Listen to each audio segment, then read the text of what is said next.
Pourquoi l'expertise des cabinets précédents engagés par le mouvement pour la renaissance du Cameroun ne met pas tout le monde d'accord? Je dis que le Cameroun aime des thèmes de diversion. Aujourd'hui, le gouvernement du Cameroun est en train de signer un ajustement structurel avec le FMI, avec tout ce que cela implique. Vous savez très bien, à partir de l'ajustement structurel de 1987, que ça implique baisse des salaires, d'évaluation, par exemple. Ça, c'est un thème très important. On a des problèmes même au niveau de la gouvernance stratégique de l'État, où on ne sait même plus qui fait quoi. Le SG qui crée des task forces par-ci, s'approprie des missions opérationnelles du ministère de la Santé par là, le PM et le ministre de la Justice, ils se discutent les débats avec le GICAM, tout ça. Les problèmes très importants, parce qu'ils sont stratégiques, ils peuvent entraîner l'effondrement du Cameroun. Il y a le problème anglophone qui lui est là. Alors, les problèmes de Camto relèvent de la pure diversion, d'une manière générale. Parce que c'est des problèmes du monde virtuel de Facebook, ce n'est pas des problèmes réels. Qui s'intéresse à Camto dans la rue? Personne. C'est vraiment des gens qui sont là pour distraire l'attention, empêcher les Camerounais de voir. Regarde le problème de succession. Quand le professeur Famindong est appelé, c'est-à-dire on raconte qu'il est maintenant candidat, tout ça c'est la guerre. Et ces guerres-là sont infiniment plus importantes que ce tralala sur les pratiques d'un imposteur de métier. Pas? Qui est imposteur ici? Monsieur Camto, c'est un imposteur, un escroc professionnel. C'est-à-dire que... Est-ce que ce n'est pas un peu fort? Non, est-ce que c'est la première fois que je le dis? J'ai toujours dit que Camto est un fumiste et un imposteur. Tout ce qu'il fait reflète cette idée. Donc, pour moi, c'est-à-dire, c'est comme si ce n'est pas étonnant que ça arrive. Tout ce qu'il a toujours, tout ce qu'il a fait en tant qu'homme politique participe justement de cette attitude de confusion, d'escroquerie, de manipulation, de fumisterie. Donc, pour moi, tout ce qui relève de Camto participe de cette logique. Vous me parlez d'audit judiciaire. La première fois, quand ce problème a été posé, j'ai demandé où est le compte rendu. Lorsque fourni. Non, vous ne pouvez pas vous prononcer si vous n'avez pas le compte rendu. D'abord, quelles ont été les contributions? Comment on fait pour les vérifier? Ça, c'est des choses qui sont envisagées dès le départ. Vous ne pouvez pas aller vérifier les conclusions. Un maître Timban parle de combien de 8 millions ou de 8 millions d'euros. Il faisait partie de cette équipe. C'était le parrain. Pendey Koka, de leur côté, il a sa thèse. Camto et ses gens ont leur thèse. Le bug informatique. Alors, un bug informatique.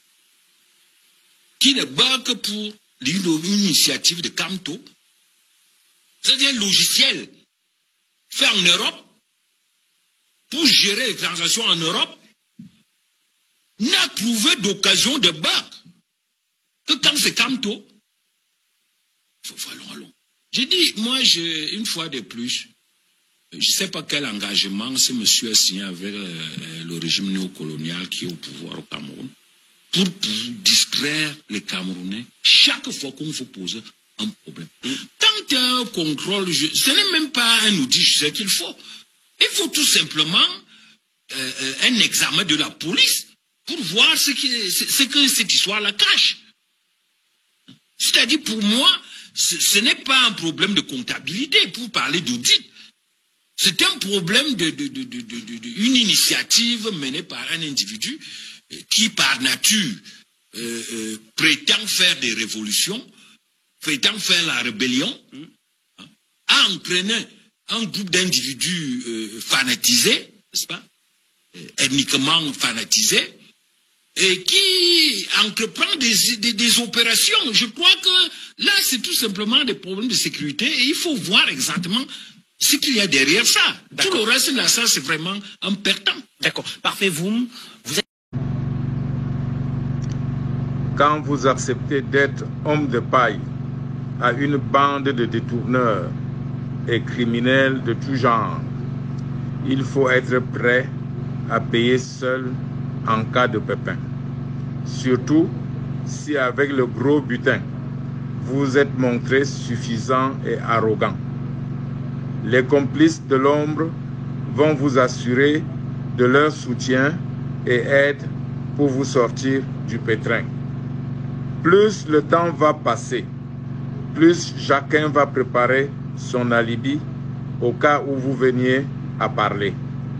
L'opinion réclamera plus votre tête que celle de vos complices d'hier. Bientôt, ce genre de cas va faire légion et comme Saint-Pierre et Jésus, il y aura beaucoup de reniements. À bon entendeur, salut. Albert Zonga.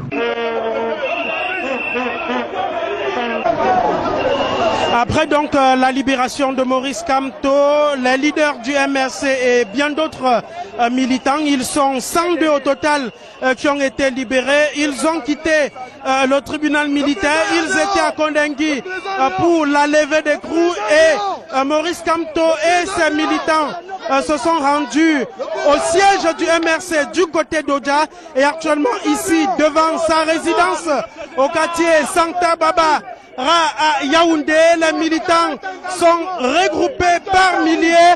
Question d'accueillir Maurice Kamto. On a vu plusieurs leaders arriver, notamment le professeur Alain Foguet, Valsero et autres, accueillis en grande pompe ici donc devant la résidence. Le président élu à Santa Barbara. Ce sont bien sûr les aléas du direct, chers téléspectateurs. La libération de Maurice Kamto qui fait donc foule ici au quartier Santa Barbara. Le cortège de Maurice Kamto, lui, est en route en train d'arriver ici à son domicile et c'est déjà la grande affluence d'un moment à l'autre. Il sera là, mais en attendant, les militaires sont là. Pas de désordre ici parce que les militants eux-mêmes essayent de mettre de l'ordre pour qu'il n'y ait pas des débordements. La joie est très grande et les leaders sont accueillis au fur et à mesure.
l'avez suivi, le temps donc de la trêve, Maurice Kamto vient finalement d'arriver dans son domicile. Ambiance très surchauffée. Vous le voyez ici, ça bouscule de tous les côtés. Il n'a pas été évident de recevoir Maurice Kamto, mais il est finalement arrivé. Et il faut dire que la foule a beaucoup bousculé à son arrivée. Il y a quelques instants, ici dans son domicile. Vous voyez, ce sont les aléas du direct avec la foule qui est très nombreuse ici à l'entrée du domicile de Maurice Kamto. Vous le voyez, c'est pas du tout évident, ça bouscule de tous les côtés. Et il faut dire donc le président du mouvement pour la renaissance du Cameroun, arrivé deuxième à l'élection présidentielle du 7 octobre dernier, a finalement regagné sa maison, arrêté le 29 janvier dernier du côté de Douala. Voilà donc ce qu'on peut dire jusqu'ici sur la libération et l'accueil de Maurice Kamto, Penda Koka, Valsero et bien d'autres. Ils sont désormais à la maison. On va prendre 2 ou 3 réactions des Camerounais qui sont venus l'accueillir ici à l'entrée de son domicile. Alors, comment vous avez reçu Maurice Kamto? Avec toute la joie du monde. Nous l'attendions longtemps, il était au Lakam, enfin il est sorti. La nouvelle destination, son palais de tout dit. Et on est serein, on est avec lui. Tout le peuple camerounais, toute la jeunesse, avec toute la force que je parle à savoir, au nom de toute la jeunesse camerounaise. C'est jusqu'à la gare pour libérer notre pays. Merci, merci beaucoup. Réaction, comment vous avez reçu Maurice Kamto? Vraiment, tellement très ému, très ému. Enfin, le Cameroun est libéré. Nous sommes très fiers juste pour la fierté de notre pays. On aime ça, on adore ça, c'est la paix pour tout le Cameroun. S'il vous plaît, que la jeunesse camerounaise... Merci, merci beaucoup. Il y en a qui veulent parler, ils sont très nombreux. Monsieur, comment vous avez reçu la libération de Maurice Kamto? Oui, par rapport à la libération de Maurice Kamto, nous disons quand même merci au chef de l'État pour l'avoir libéré. Il a compris le cri du peuple camerounais. Il a libéré le Maurice Kamto, comme le peuple a demandé. Nous savons que c'est un père qui comprend toujours les pleurs des Camerounais. On le sait bien. Même comme il y a eu des Camerounais autour de lui qui l'ont trompé, lui connaît maintenant qu'il y a des gens qui l'ont trompé et il va relever le défi. C'est pour ça qu'il a libéré M. Kamto. Merci, merci beaucoup. Réaction ailleurs également. Comment est-ce que vous l'avez accueilli ici? Je suis très fier de cela, monsieur, parce que nous avons attendu cette décision depuis longtemps. Depuis longtemps. Mais son entourage du pouvoir en place n'a pas accepté. Mais aujourd'hui, nous sommes fiers. Parce que Dieu a parlé. Dieu a parlé. Merci beaucoup. Voilà donc plus de réactions. Ici, à l'entrée du domicile de Maurice Kamto, tout le monde veut parler. On va prendre encore quelques réactions. Allez-y, monsieur. Oui, nous sommes très impressionnés. Vous voyez la joie dans notre cœur. Vous voyez le peuple, comment le peuple sort pour acclamer le président légitime. Le seul président, le troisième président de la République du Cameroun. Il vient de sortir du Lakam. Et après le Lakam, c'est le palais. Après le Lakam, c'est le palais. Merci beaucoup. Il y a également une jeune qui veut s'exprimer. Allez-y. Je suis merci à Dieu d'avoir libéré notre président parce qu'on a toujours voulu, on a toujours voulu que ça soit Maurice Kamto qui soit notre président. Je dis vraiment merci à Dieu. Merci. Voilà ce qu'on peut dire, fidèle téléspectateur de Canal International, pour la libération de Maurice Kamto qui vient donc d'arriver à son domicile ici au quartier Santa Barbara à Yaoundé. Tout le monde veut s'exprimer pratiquement ici, mais on va devoir renvoyer l'antenne et on reviendra avec plus amplement de détails ultérieurement.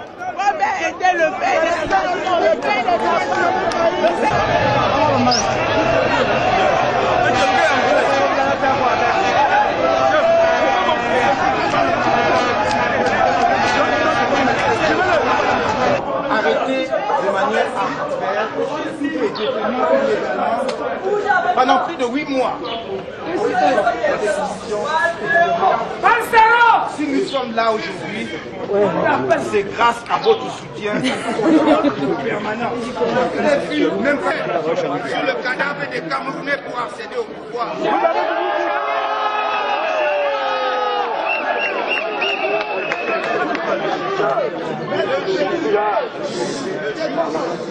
Par la volonté de Dieu et votre engagement et détermination, vous me porterez vos affaires, alors je pourrai diriger le Cameroun.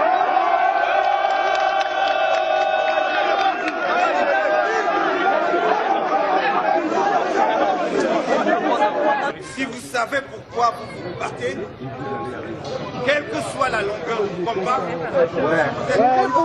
vous aurez la victoire. Rentrez chez vous en paix. Je vous